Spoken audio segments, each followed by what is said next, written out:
लेकिन देखो समाज में दो चार गो ऐसा लड़की हो गई सो जो ना चलते पढ़ल को लिखल को लड़की बाद में बिगड़ जाती है। एग्जांपल में सही पढ़ते ना भाई वो देखता हूं पढ़ना देखने नहीं करना सही बात किया। लेकिन इस समाज माने ऐसा नहीं को लेकिन से खराब देखो हम बार बार लेकिन के पूरा पोल काहे खुली तार लोग के पता चल ठीक बा आई तार लोग के पता जब तक से ना चले तब तक से तारो सुधरे वाला नहीं खुली ठीक बा। किसी देखो किसी बेटी के बाप ये नहीं चाहता ना कि मेरी बेटी मेरे सम्मान को कभी गिरा के जाए। एक बाप से पूछना बाप होना कितना बड़ा पाप होता है। जब किसी बेटी का बाप होता है ना वो रास्ता में जब उसकी बेटी कुछ गलत कर देती है तो रास्ता में चलता है ना और कोई हंस भी रहा अपना कोई बात कह के हंस रहा है तो उसको लगता है ना कि हमारे हंस बेटी का बाप होना इस धरती का सबसे पाप काम है। समझ लो एक बेटी लोग कहते हैं ना इस समाज में बहुत सारे लोग कहते हैं कि लड़कियां का शादी कर दिला अपना ये उम्र में भैया उस बाप से जाके पूछना तू कितना सहता है। अरे समझ में आप अगर अच्छी रहोगी ना तो बाप को भी गर्व रहेगा कि ना हमारा लड़की अच्छा दिया जाए दो पढ़ाई।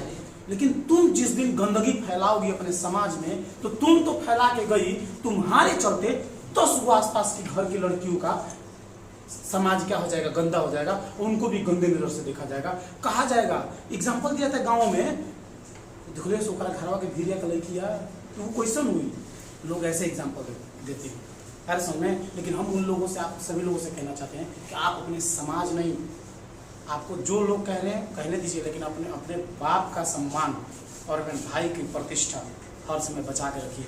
आपको तो घूमना नहीं है आपको तो घर पे रहना है। आपके भाई आपके बाप को बाहर घूमना है उसका ना इज्जत प्रतिष्ठा जाएगा। लोग उसका ना कहेंगे कि अरे फलानावा के बहनिया ऐसन भी है फलानावा का लड़किया भीषण भी है। तुमको क्या सुनना है। जो भाई घूम रहा है बाहर वो ना देखता है कि मेरे को लोग क्या कह रहे हैं।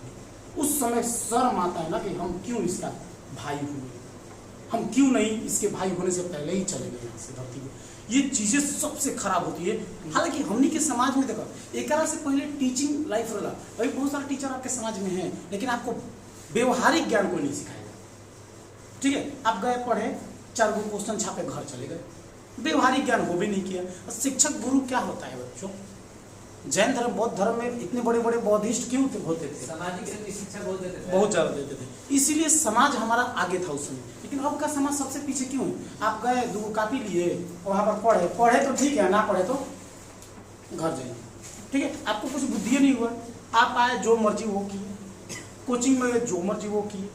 इस तरीके से वहां पर आप समझ सोच के जाइए कि अगर आज मेरी माँ मेरे को इतना दूर पढ़ने देने जा रही है तो उसका कारण एक ही है कि मेरे पे माँ मेरे पिता मेरे भाई मेरी बहन जो भी है वो विश्वास कर रही है और इतना दूर मेरे को पढ़ने देने जा रही है। मुझे गर्व है कि मेरी माँ मुझे छूट दे के रखी है तो मैं अपनी माँ को गर्व ना कराऊं तो इसमें मेरी कमी है इसमें मेरी अहंकार है।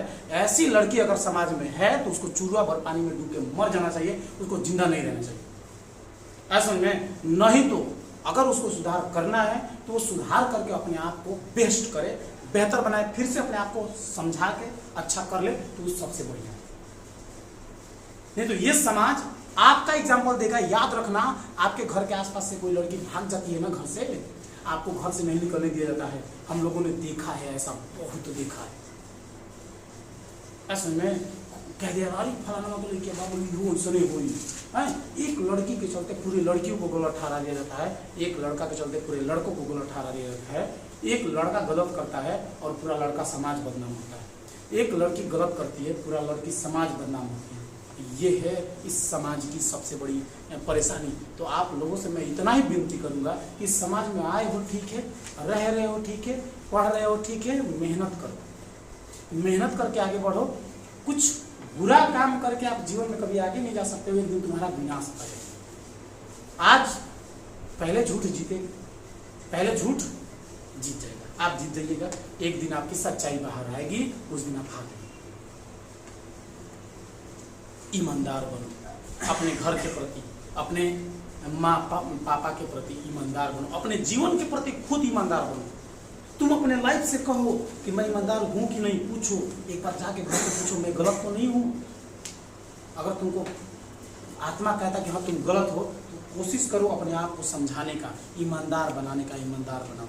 ये बौद्ध, पता है जैन धर्म पढ़ने से अभी आप लोग ये सोचे होंगे कि जैन धर्म में बहुत सारे अनुयायी आए, बहुत सारे लोग आए, क्या सीख के गए? यही सीख के गए, इसी से जैन धर्म का अंत हुआ। आज के जमाने में कितने लोग पालन करना चाहते हैं बताइए ना? कोई नहीं सर, कोई नहीं चाहता है। सब कर जो रहा है सर, समझ लो कारण है ये, कारण है कि आज आप सिखा दिए कल भूल गए। एक शिक्षक अपने समय को बर्बाद करके आपको सिखा दिया लेकिन कल भूल गए, क्योंकि समाज में ये प्रताड़ना की जा रही है कि आप सिखाए, अच्छा आप गए, आप घर पे उधर और दो चार दोस्त से मिले, वो लोग और कुछ आपको सिखा दिया। आप अच्छी चीजें भूल के किस चीज में चले गए? नकारात्मक में। आपको पॉजिटिव चीजों से तो मतलब ही नहीं है, सकारात्मक आप जीवन जीना ही नहीं चाहते हो। जैन धर्म को छोड़ने का यही कारण है, जैन धर्म का पतन हुआ इसी यही कारण। महावीर सबसे बड़े उपासक रहे हैं, हम बुद्ध से भी ज्यादा महावीर को मानते हैं। कारण इसका पता है, क्योंकि महावीर ने जो उपदेश दे दिया है ना, और महावीर ने जो हमारे समाज के लिए दे दिया है, वो किसी की बस की बात नहीं थी। जितनी तपस्या महावीर ने की, एक दिन एक गांव में नहीं रहे, 24 घंटा एक गांव में कभी नहीं रहते थे। सोचो, और सारे अनुयायी जितने भी रहे, जितने भी बौद्ध धर्म वाले भी रहे, तो ये भी गांव में रह के अपना तपस्या ग्रहण किए हैं। लेकिन ये बंदा एक जगह नहीं रहा।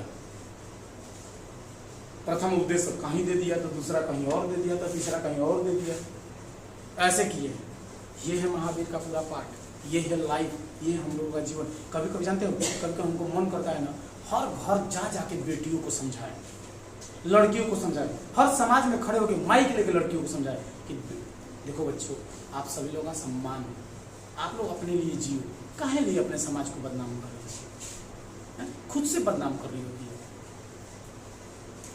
आज एक लड़की को फैशन करने की क्या जरूरत है? अभी तुम्हारे पास क्या है रे? तुम फैशन कर रही हो, है तुम्हारे पास कुछ? इधर बड़का कनबाला लगा ले रही हो, नाक में बड़का नथुना लगा ले रही हो, दांत भरे लिपस्टिक लपेट ले रही हो, 4 गो मेकअप का किट किन ले रही हो, उसी से क्या है? ये कब किया जाता है? शादी के बाद मंगिया में सिंदूरा पड़ी नू, तो बाद जाता ना मन करे तो 20,000 के मेकअप करवा के सूती है ना, 20,000 के मेकअप करवा लिया, हाँ 5-5 को लेयर चढ़ाओ, क्या दिक्कत है? कौन तुमको बोलने जा रहा है? लेकिन आज तुम्हारा भविष्य है, आज तुम्हारा जीवन है, आज ही तुमको जीना है। लोग चेहरा नहीं देखते हैं, लोग तुम्हारी काबिलियत देखते हैं। ऐसा में हम यूपीएससी वाले हैं साहब, हम चेहरों शकल से नहीं अकल से पहचाने जाते। तो आप लड़की हो, सामाजिक लड़की हो, यानी कि बुद्धिवती हो, और बुद्धिवती लड़की शकल से नहीं पहचानी जाती, अकल से पहचानी जाती है।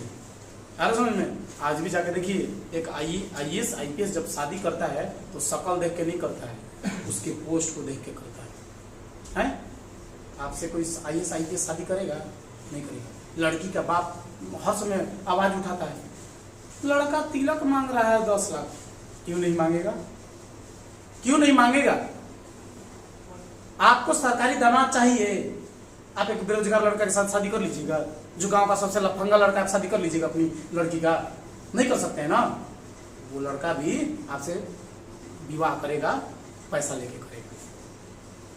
ये हम कह रहे हैं, अगर नहीं चाहिए आप अपनी बेटी को पढ़ाइए।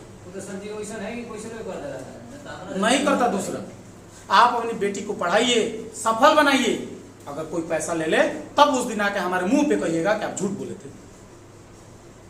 सर अभी तो है ना सर, अभी दरोगा का जो बनी है सर लड़की, ये भी सर उसमें सुंदर नहीं है, एक भी मतलब कि बाबू देखो, हर सुंदर लड़की पढ़ने में तेज नहीं होती, और हर सुंदर लड़की सफल नहीं होती है। बहुत कम बढ़िया लड़की सफल होती है। जितनी समाज में देखोगे जिसका चेहरा अच्छा नहीं है, हाइट छोटा है, मुंह अच्छा नहीं है, काली है, कैसी है, सब सफल है, ठीक है। लेकिन जिसके पास भगवान हर चीज दिए है, तो सर घमंड नहीं हो जाएगी सर।